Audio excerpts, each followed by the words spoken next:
جب مکہ سے ہجرت کر کے مسلمان مدینہ پہنچ گئے تو یہاں آ کر یہ لوگ مکہ والوں کے ظلم و ستم سے محفوظ ہو گئے، مگر جو غریب اور ضعیف مسلمان مکہ ہی میں رہ گئے وہ ان ظالموں کے پنجے میں بدستور پھنسے رہے۔ ان لوگوں کے اندر نہ تو وطن کو چھوڑ کر اتنا دور دراز سفر کرنے اور آپ کی خدمت میں پہنچنے کی طاقت تھی، اور نہ ان چند روزہ زندگی ان تکلیفوں کی وجہ کر اپنے سچے دین اور سچے رسول حضرت محمد صلی اللہ علیہ وسلم کی اطاعت سے منہ موڑنے کا ارادہ تھا، اور نہ ایسی نیت تھی۔ وہ ان لوگوں کے ظلم کو اور سختیوں کو روکنے کی طاقت نہیں تھی، مگر صبر و تحمل کے ساتھ وہیں پڑے مصیبتیں سہتے رہے اور اللہ تعالیٰ سے دعائیں مانگتے رہے کہ اے ہمارے مالک، تو ہم کو ان کی سختی سے نجات دے دے۔ اور کچھ لوگ جو نہایت تنگ اور مجبور ہو کر God is most great. I bear witness that there is no God except God. I bear witness that Muhammad is the messenger of God. God is most great. I bear witness that there is no God except God. I bear witness that Muhammad is the messenger of God. God is most great. I bear witness that there is no God except God.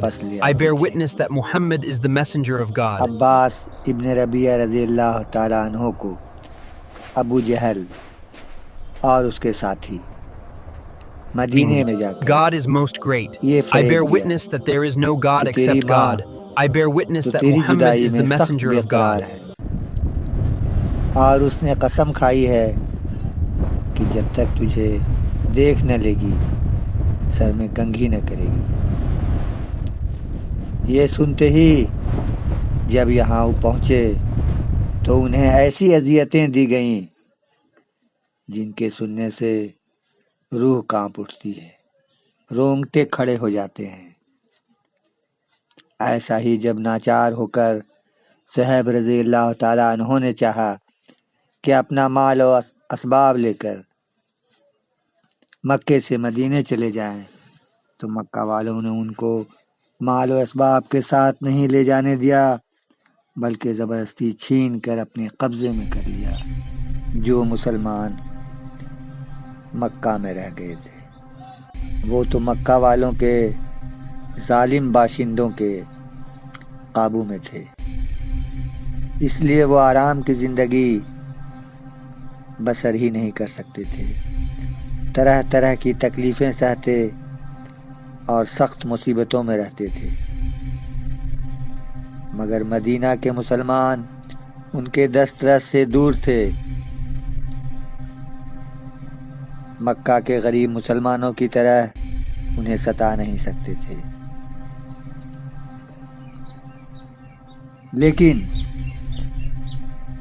ان مسلمانوں کا مکہ میں امن کے ساتھ رہنا، سکون کی زندگی بسر کرنا اور اسلام کی روز بروز ترقی ہونا مکہ والوں کے کلیجے پر سانپ لوٹتا تھا، ان کے حسد کی آگ کو بھڑکاتا تھا، اور وہ انہیں دور سے بھی اسلام کی روشنی سخت ناگوار گزرتی تھی۔ اسی لیے وہ ہمیشہ ایسے ہی منصوبہ بندی میں لگے رہتے تھے جن سے مدینے والوں کو چین سے نہ رہنے۔ God is most great. I bear witness that there is no God except God. I bear witness that Muhammad is the messenger of God. لوگوں کو ڈرانے، دھمکانے اور اذیت پہنچانے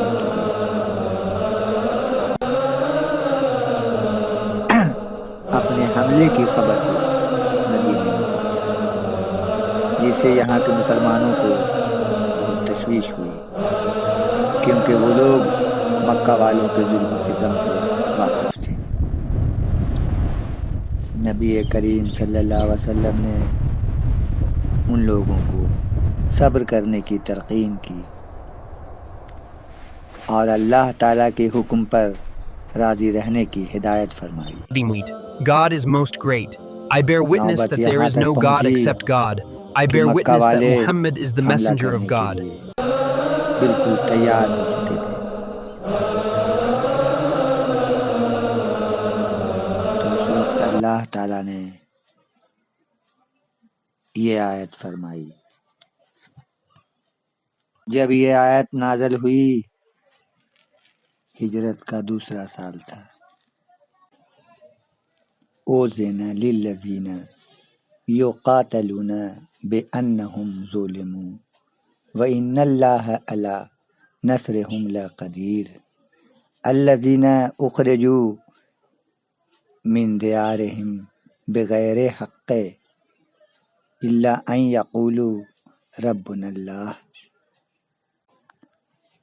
ان لوگوں کو لڑنے کی اجازت دی گئی ہے جن پر ظلم کیا گیا ہے، اور اللہ ان کی نصرت پر قادر ہے۔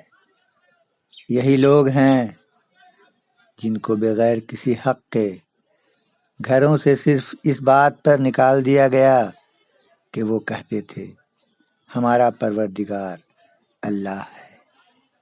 اس آیت کے نازل ہونے کے بعد مکہ والوں سے لڑنے کے لیے مسلمانوں نے بھی ہتھیار اٹھائے اور اپنے دشمنوں کے مقابلے میں لڑائیاں کیں۔ پھر اس کے بعد یہ تھی پہلی اسلامی جنگ، اور یہ جنگ تاریخ ساز بن گئی۔ تاریخ آج بھی اس کی مثال ڈھونڈ رہی ہے۔ یہ صرف اسلامی تاریخ میں ہی نہیں، God is most great. I bear witness that there is no God except God. I bear witness that Muhammad is the messenger of God. مورخ آج بھی دانتوں تلے انگلی دبائے ہوئے ہیں، کیونکہ مسلمانوں کا لشکر God is most great. I bear witness that there is no God except God. I bear witness that Muhammad is the messenger of God. جس میں بوڑھے، بچے، کمزور سبھی شامل ہیں، اور گھوڑے صرف 2، اونٹ 70، اور یہ قافلہ بڑھا ہے بدر کی طرف، کچھ پیدل، کچھ سوار، لوگ بدل بدل کر سواری کر رہے ہیں، اور ہتھیار بھی موثر نہیں۔ پہنچتے پہنچتے بھی یہ قافلہ تھک جاتا ہے، اور مقابلے پر کفار مکہ کا ہزاروں ابو جہل جیسے نامور سردار اور تلوار بار، جن کے پاس نہ ہتھیار کی کمی، نہ گھوڑے اور اونٹ کی کمی۔ اللہ تعالیٰ نے جب جہاد کا حکم دیا اور سورہ حج کی 39 اور 40 نمبر آیت نازل فرمائی، اس میں اللہ تعالیٰ نے جو وعدہ کیا تھا وہی ہوا۔ یہ 313 کا لشکر ہزاروں کو شکست فاش دیتا ہے، اور ابو جہل جیسے اور اس کے ساتھ دوسرے نامور سردار مارے جاتے ہیں۔ یہی وہ جنگ ہے جس میں نبی اکرم صلی اللہ علیہ وسلم نے اللہ سے دعا فرمائی تھی، یا اللہ، اگر آج یہ لوگ آج یہ مسلمان ہلاک ہو گئے تو پھر تیرا نام لیوا نہیں بچے گا۔